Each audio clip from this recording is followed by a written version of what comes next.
तेरी वंदना करते हैं, पिता तेरी वंदना करते हैं। जीवन तेरे चरणों में रखते हैं, जीवन तेरे चरणों में रखते हैं। हम तुझे प्यार करते हैं, हम तुझे प्यार करते हैं, हम तुझे प्यार करते हैं।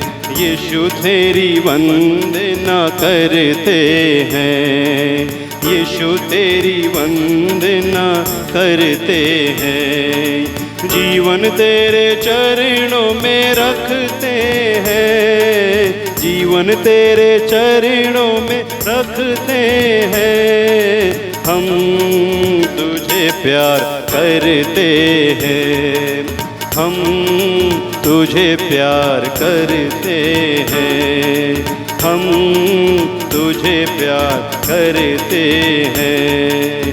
आत्मा तेरी वंदना करते हैं, आत्मा तेरी वंदना करते हैं। जीवन तेरे चरणों में रखते हैं, जीवन तेरे चरणों में रखते हैं। हम तुझे प्यार करते हैं, हम तुझे प्यार करते हैं, हम तुझे प्यार करते हैं। त्रित्व तेरी वंदना करते हैं, त्रित्व तेरी वंदना करते हैं। जीवन तेरे चरणों में रखते हैं, जीवन तेरे चरणों में रखते हैं। हम तुझे प्यार करते हैं, हो हम तुझे प्यार करते हैं, हम तुझे प्यार करते हैं, हम तुझे प्यार करते हैं। अब्बा तेरी वंदना करते हैं, अब्बा तेरी वंदना करते हैं। जीवन तेरे चरणों में रखते हैं, जीवन तेरे चरणों में रखते हैं। हम तुझे प्यार करते हैं, वो हम तुझे प्यार करते हैं, हम तुझे प्यार करते हैं, हम तुझे प्यार करते हैं। सबको जय यीशु की। मैं फिर एक बार आप सबों का हार्दिक स्वागत करता हूं इस परम पावन संस्कार की आराधना करने के लिए, प्रभु यीशु की आराधना करने के लिए, जो इस परम पावन संस्कार में अपनी पूरी शक्ति और सामर्थ्य के साथ यहाँ पर विराजमान हैं।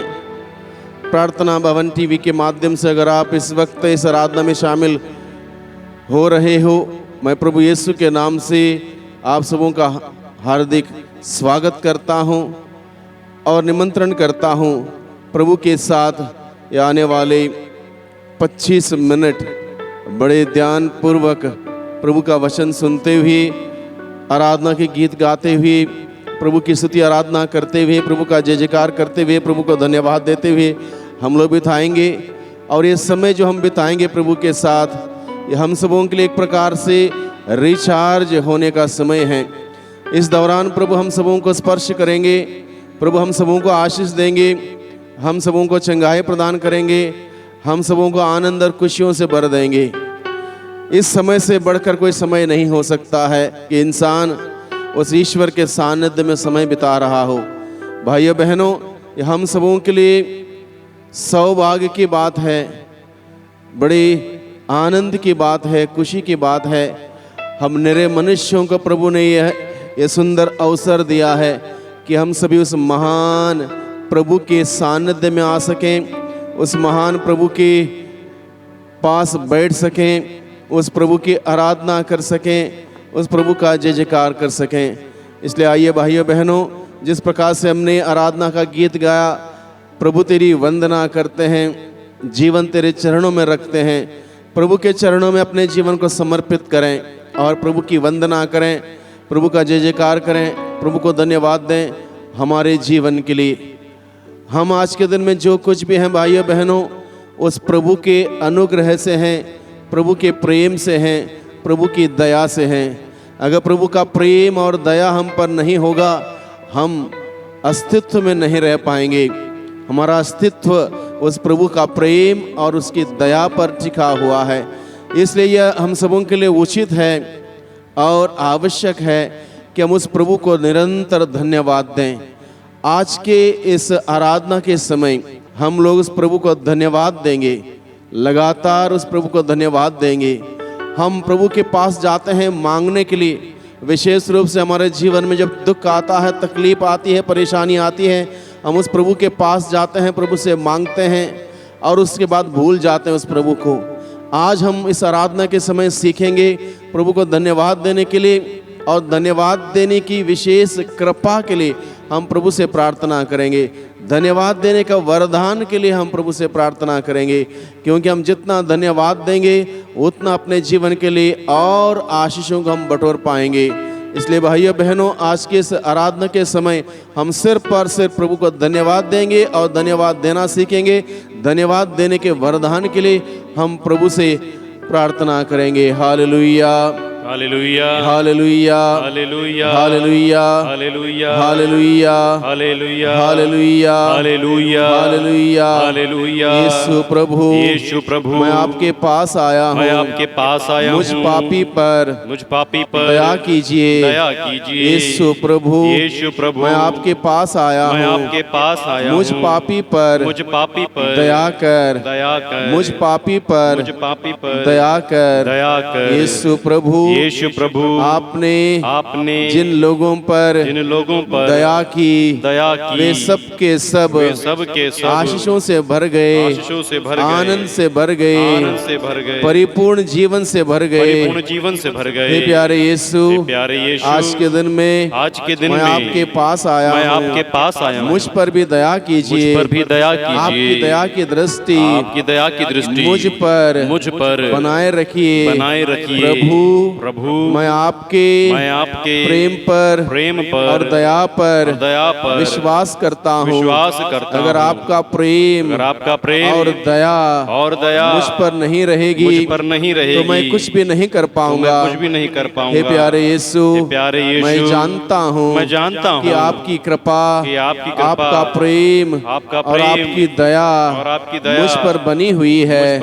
हे प्यारे यीशु, इसके लिए मैं आपको धन्यवाद देता हूँ, आपकी स्तुति करता हूँ, आपकी आराधना करता हूँ, आपकी महिमा करता हूँ। हालेलुया, हालेलुया, हालेलुया, हालेलुया, हालेलुया। और एक हम धन्यवाद का गीत गाएं। परम पावन संस्कार में उपस्थित यीशु पर आप अपनी दृष्टि बनाए रखिए, प्रभु की ओर दृष्टि लगाइए। प्रभु हम सबों से बेहद प्यार करता है भाइयों बहनों। बड़ा सुंदर समय है, उस प्रभु को देखें, उस प्रभु की आराधना करें, उसकी स्तुति करें, उसका जय जयकार करें।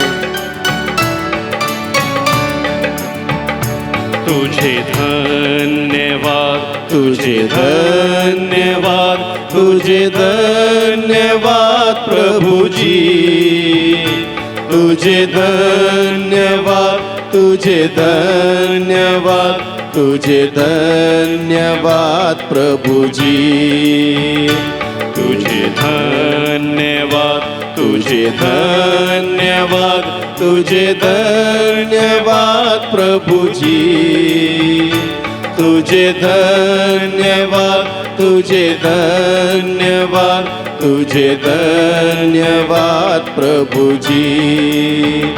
तेरी महिमा हो, तेरी महिमा हो, तेरी महिमा हो प्रभु जी, तेरी महिमा हो, तेरी महिमा हो, तेरी महिमा हो प्रभु जी। तू महान है, तू महान है, तू महान है प्रभु जी।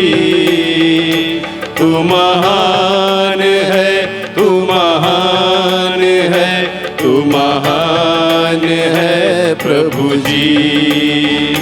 तेरी आराधना हो, तेरी आराधना हो, तेरी आराधना हो प्रभु जी। तेरी आराधना हो, तेरी आराधना हो, तेरी आराधना हो प्रभु जी। तेरी जय जयकार हो, तेरी जय जयकार हो, तेरी जय जयकार हो प्रभु जी। तेरी जय जयकार हो, तेरी जय जयकार हो, तेरी जय जयकार हो प्रभु जी। तेरी जय जयकार हो प्रभु जय जी। जयकार, तेरी जय जयकार हो प्रभु जी। हालेलुया, हालेलुया, हालेलुया, हालेलुया, हालेलुया, हालेलुया, हालेलुया, हालेलुया, हालेलुया, हालेलुया, हालेलुया, हालेलुया, हालेलुया। हालेलुया। आइए भाइयों बहनों, इस वक्त हम प्रभु का वचन को सुनेंगे। प्रभु का जीवंत वचन हम सबों को स्पर्श करें। प्रभु का जीवंत वचनों के द्वारा हम सबों को शक्ति मिले, सामर्थ्य मिले उस प्रभु के सानिध्य में बैठने के लिए, उस प्रभु के प्रेम का अनुभव करने के लिए। इसलिए इस वक्त हम प्रभु की संदेश को, प्रभु के वचन को हम सुनने वाले हैं। अपने आप को तैयार करें, बड़े भक्ति से हम बैठें, बड़े भक्ति से, श्रद्धा से, विश्वास से बैठें। प्रभु अपने वचनों के द्वारा हम सबों से बातें करने वाला है। यह प्रभु का जीवंत वचन है, हम सभी सुनने वाले हैं। इसलिए अपने आप को तैयार करें, अपना ध्यान प्रभु पर केंद्रित करें। उस प्रभु का जीवंत वचन हम सभी इस वक्त सुनेंगे। संत लूकस के द्वारा रचित सुसमाचार अध्याय 17 पद संख्या 11 से आगे यहाँ पर लिखा है, ईसा यरूशलेम की यात्रा करते हुए समारिया और गलीलिया के सीमा क्षेत्रों से होकर जा रहे थे। किसी गांव में प्रवेश करने पर उन्हें 10 कोढ़ी मिले, जो दूर खड़े हो गए और ऊंचे स्वर से बोले, ईसा गुरुवर हम पर दया कीजिए। ईसा ने उन्हें देखकर कहा, जाओ और अपने को याजकों को दिखलाओ। और ऐसा हुआ कि वे रास्ते में ही निरोग हो गए। तब उनमें से एक यह देखकर कि वह निरोग हो गया है, ऊंचे स्वर से ईश्वर की स्तुति करते हुए लौटा। वह ईसा को धन्यवाद देते हुए उनके चरणों पर मुंह के बल गिर पड़ा और वह समारी था। ईसा ने कहा, क्या 10 निरोग नहीं हुए? तो बाकी 9 कहाँ हैं? क्या इस परदेशी को छोड़ा और कोई नहीं मिला जो लौट कर ईश्वर की स्तुति करें? तब उन्होंने उससे कहा, उठो, जाओ, तुम्हारे विश्वास ने तुम्हारा उद्धार किया है। हालेलुया, हालेलुया, हालेलुया। प्यारे भाइयों बहनों, हम लोगों ने जीवंत वचनों को सुना जो लूकस के द्वारा रचित सुसमाचार अध्याय 17 पद संख्या 11 से आगे का था। और इस प्रसंग में हमने सुना 10 कोढ़ियों के बारे में। 10 कोढ़ी कोढ़ की बीमारी की वजह से अपने घर परिवार से दूर थे, समाज से दूर थे, गांव से दूर थे। और उस ज़माने में ऐसे रोगियों को एक जगह पर एक साथ एकत्र होकर जीवन बिताना पड़ता था। और उनका जीवन इतना कठिनाइयों से भरा हुआ जीवन था। वो किसी से मिल नहीं सकते थे, बातचीत नहीं कर सकते थे, एक प्रकार से इंसान सा नहीं जान पड़ते थे। ऐसे परिवेश में, ऐसे दुख में, ऐसे मुसीबत में पड़े हुए लोग क्या करते हैं, जब उनको पता चलता है यीशु प्रभु उधर से गुजर रहे हैं, वो दूर खड़े होके ऊंचे स्वर से उस प्रभु यीशु को पुकारते हैं, कहते हैं, ईसा गुरुवर हम पर दया कीजिए।